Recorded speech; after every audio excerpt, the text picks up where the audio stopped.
திருச்சிற்றம்பலம். மிக பழமை வாய்ந்த சிவலிங்கங்கள்.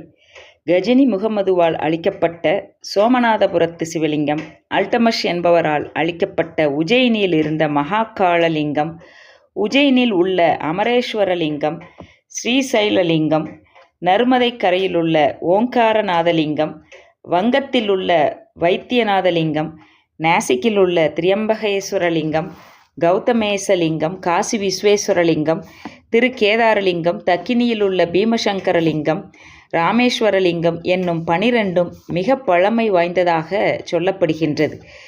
திருப்பதியை அடுத்து இருக்கக்கூடிய குடிமல்லம், களத்தூர், குடிமியான்மலை இவற்றில் உள்ள சிவலிங்கங்கள் 2000 ஆண்டுகளுக்கு முற்பட்ட பழமையை உடையனவாக ஆராய்ச்சியாளர்கள் கூறுகின்றார்கள். குப்தர் காலத்தில் சைவம் வட இந்தியாவில் நன்கு வளர்ச்சி பெற்றது. கிபி 6ஆம் நூற்றாண்டில் வாழ்ந்த வராகமிகிரர் என்ற வானநூல் வள்ளர் லிங்கங்களை அமைக்கும் முறைமை பற்றி மிக நுட்பமாக எழுதியுள்ளார்.